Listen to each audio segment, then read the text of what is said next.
Hi again. So, this video is going to talk a little bit more about creating inclusive environments and fostering a friendlier, healthier, better library environment for individuals to access. So, to start, I'm going to talk a little bit about a social work theory, and that is trauma-informed care. I mentioned it briefly in the last video, but I want to explain it a little bit further. There are also some tip sheets that I am providing under this module to help you learn a little bit more.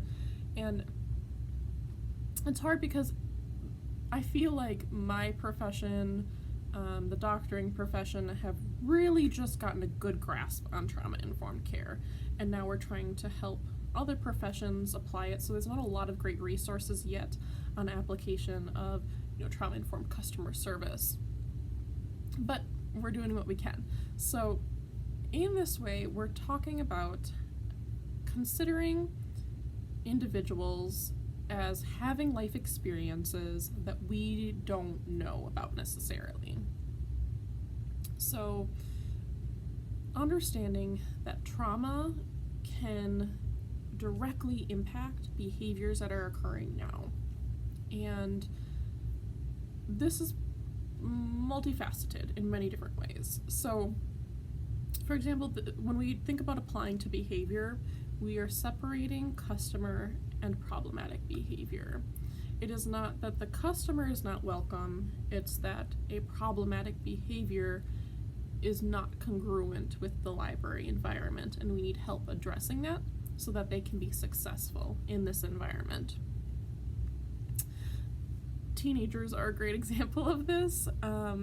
Swearing, being loud, disruptive, things like that, maybe are unhealthy behaviors, unwelcome behaviors that we don't want in the environment because there are 4-year-olds that will hear the swearing and pick up on it, things like that, right? But we're taking it a step further and we're realizing, okay, yes, these behaviors are unwelcome, but when I address things with this person, understanding that there might be things going on in this person's life. So I've at times interacted with customers in the library, like I'm saying, I'm just going to give a teenager as an example, who I know what's going on, but the librarians maybe don't know what's going on, and I can't tell people everyone's stuff, but you don't have to know everyone's stuff. So maybe I know that this teenager is in foster care, and they haven't seen their biological mom in 3 months because bio mom is more focused on, in this kid's perception, a infant and new boyfriend and things like that, and this kid is feeling extremely neglected and not taken care of in by their bio parent, and not getting the attention they want from their bio parent. So maybe there's some attention-seeking behavior that might be going on elsewhere amongst their friends, and they're acting out. So maybe I know that there's all that stuff going on. But again, you don't have to know that there's all that stuff going on. It's understanding that this behavior is a product of something. It's something going on, an unmet need, something that just isn't feeling right. So we are addressing, again, with that individual, how to get their needs met, and also addressing that that behavior is what is maybe unwelcome and not the person. So this can happen with any number of issues that you are experiencing in your library.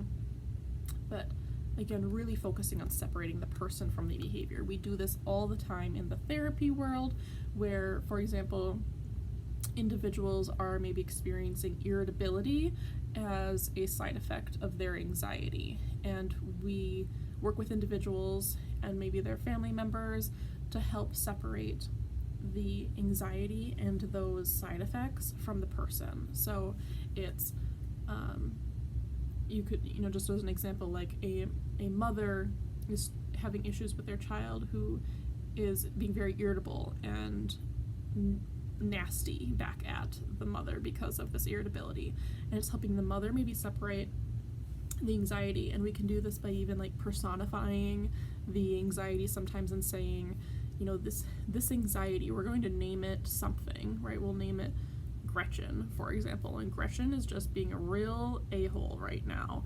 It's not your child that's being the real a-hole right now, right? So again, we're looking at our customers and those problematic behaviors, and we're saying it's not our customer that is being an a-hole towards us. It is their trauma. It is their mental health. It's those things. And this helps us also not take things quite so personally when we can separate these things and we're focusing on the behavior as a separate entity from the person. So that is just one way we can apply it. It's using the people first language that I discussed last week. Again, this is something that there's still research being done on the impact of it, how helpful it can be, but in my profession, we consider it best practice to use people first language, and that's what I find helpful.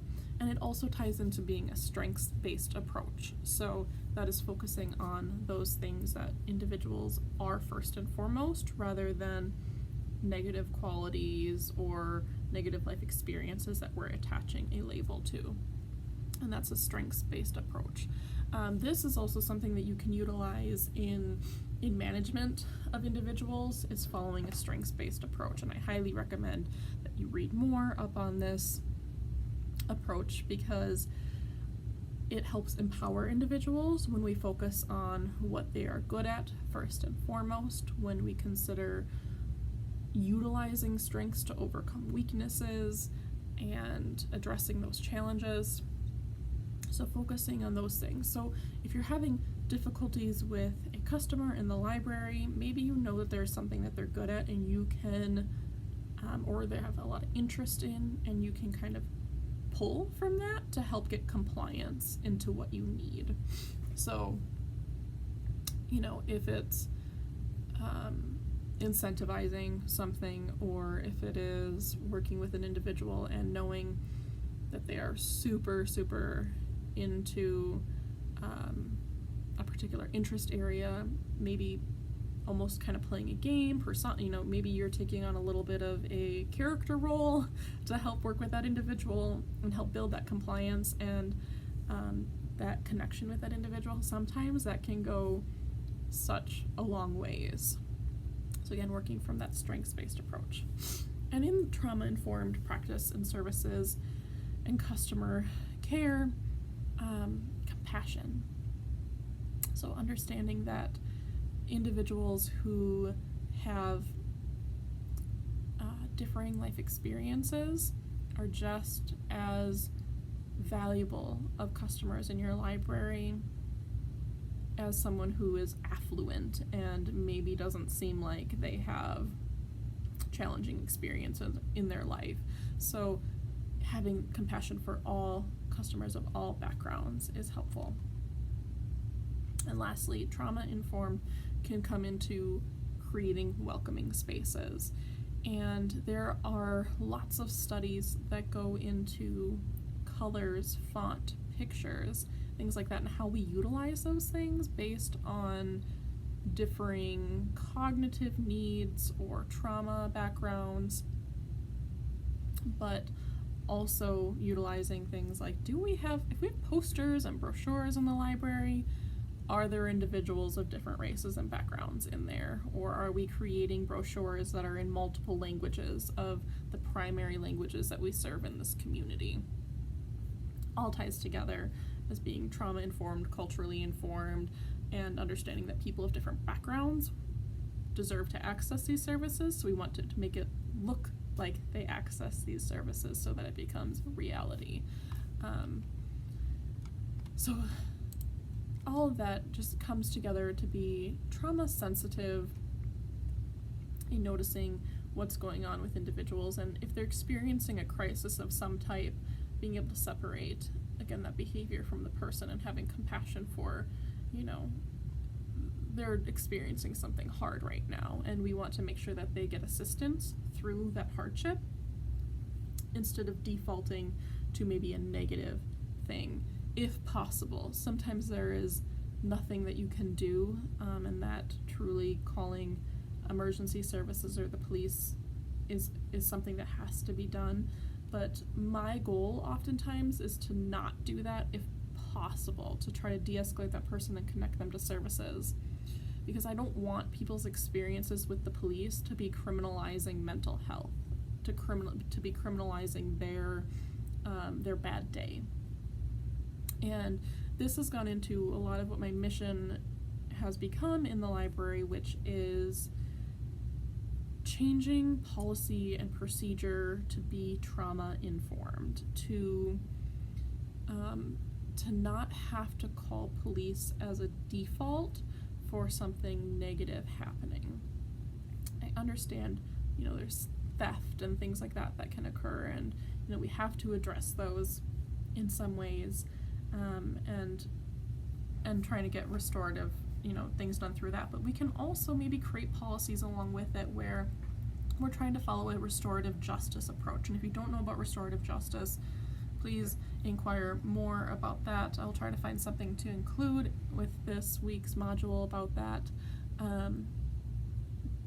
But maybe, like if a teenager graffitis a bathroom stall, you can take a restorative justice approach by, maybe you have to call the police, but maybe the police are working with you on this restorative justice approach to do community service to help make up for the actions of the individual, and to try to, again, not criminalize, not put things on people's record for having a bad day and making a poor life decision, but rather to make the library and community better as a way to manage what happened. So this is a new new goal of mine. Again, this has been something that has sparked up since the George Floyd murder, is not calling the police as a default, not allowing ourselves to fall into that practice if possible, right? If people are in danger, if you don't have the skills or the training to address something, I get it. You have to sometimes do those things, but my goal is to, if someone is, for example, exchanging pills in the library, I might, our policy before was that they would automatically be banned for a year for that action, and police would be immediately called. I'm working with the police department and our administration here to try to work towards a solution where maybe it's meeting with me instead. If that's happening, maybe I can intervene, discuss with those individuals what their needs are, maybe support them to some of those risk reduction things, help them understand that yes, you cannot be exchanging drugs in the library, but here's what you can do instead. This is how you can be safe, and if you want help and support and mental health support, these are the resources that you can utilize. And it can follow some type of a strike approach where they've had some education now. Now we can do a second strike is a reminder, and a third strike then is being banned. But we want people to have access to the library as much as possible. We don't want to ban individuals, and finding an alternative practice to keeping people in the library is ultimately the ideal. So again, social workers can work to evaluate policy and procedures to try to find a more ethical, sustainable, equitable way of keeping customers in the library, and this can be an extremely uncomfortable process for a lot of individuals. We still have individuals in the library who'd rather have a security guard than myself, and that's their personal opinion. They struggle with the changes that I try to bring about. And again, that's their personal opinion, and my role is to try to just help navigate and help people understand why I'm doing those different things. And maybe some people will never get on board with it, and that's okay. But I'm going to keep doing what I need to do to help make this library the best it can be for our community, as safe as it can be for our community, but also, again, not criminalizing someone's bad day. Our equity, diversity, and inclusion committee that was created has supporting me in some of those roles. We have a safety and security committee as well. The Equity, Diversity, and Inclusion Committee is working through different steps to try to create more equitable access to the library. We started by compiling book lists as well as multimedia lists of materials that individuals can access. Right now the focus has been on voices of color, and that's been really great. That has been live on our website. I will acknowledge that we have had negative feedback as well as positive feedback. So depending on what type of actions you're willing to follow through with, there will be haters no matter what. When my position was created, there were individuals who were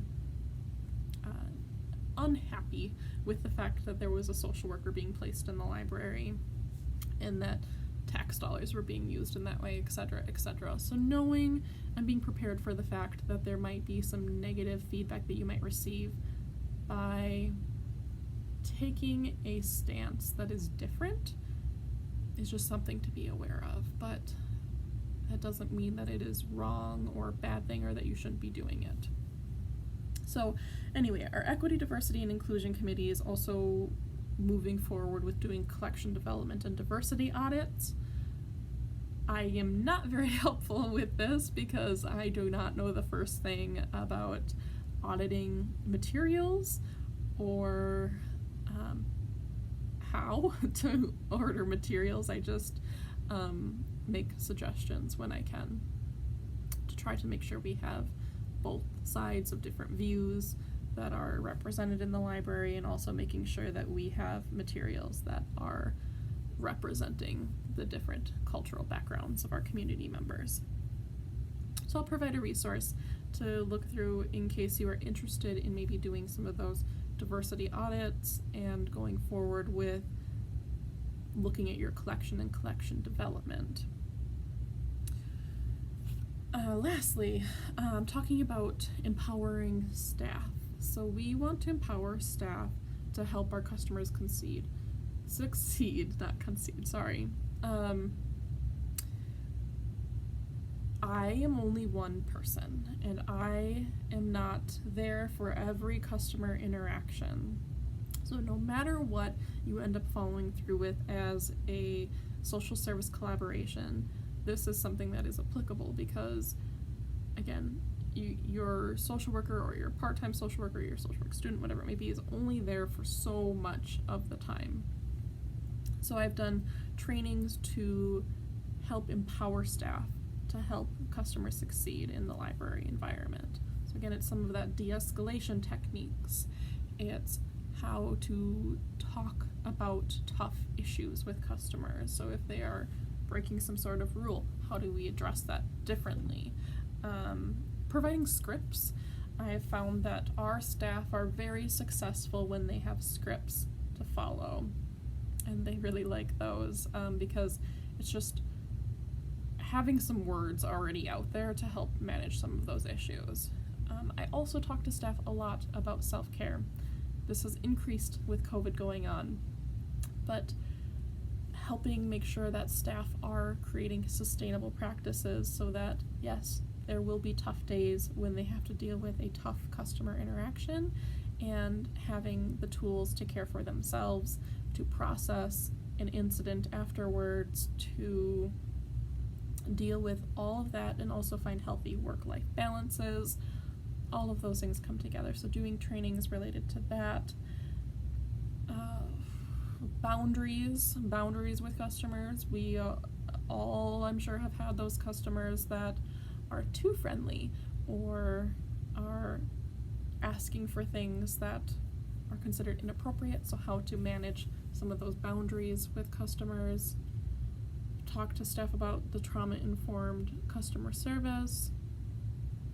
Whatever seems to come up at any given time, I end up creating some sort of a mini training or webinar or tip sheet for staff. So that's pretty endless and wonderfully diverse and flexible.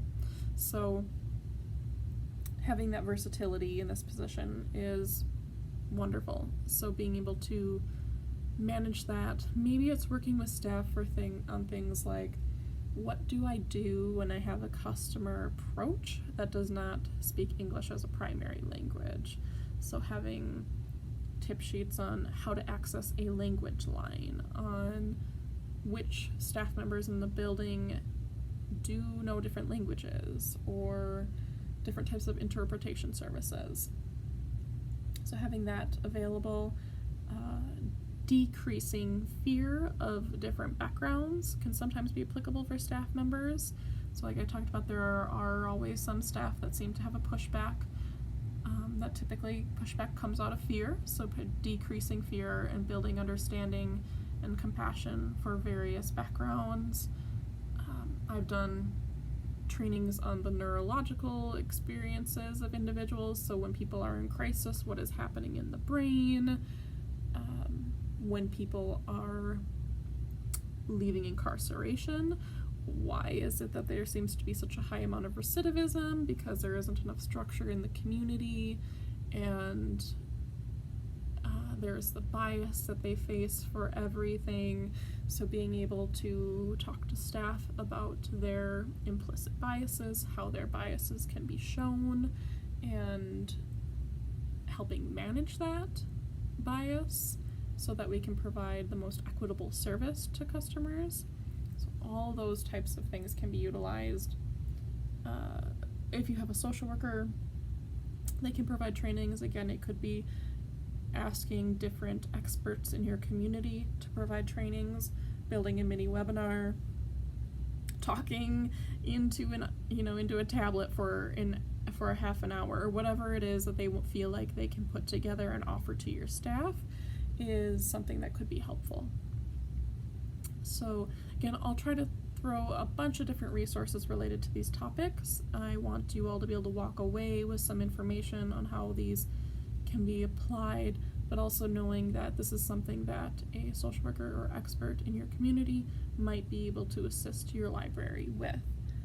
And yes, that is a lot of what I wanted to talk about when it comes to how we can create inclusive library environments. And this is just touching the beginnings of what you can be doing in your library. This can go so deep, and by providing a social worker, by providing these collaborations, you are taking leaps and bounds to creating inclusive library environments, because you are providing those resources when people need them, where they need them, and where they are looking for them. So we all know that libraries are amazing places, and it's wonderful to hear so many people taking these steps. I'm excited to hear more about different projects that you are pursuing, and I will comment on any ideas that I have to help you get some of these projects accomplished. It is such a weird time to be doing some of these projects, but I think that you all can be amazing and successful at this, and I will provide a bunch of different resources. So we'll talk to you all later, and looking forward to the discussions.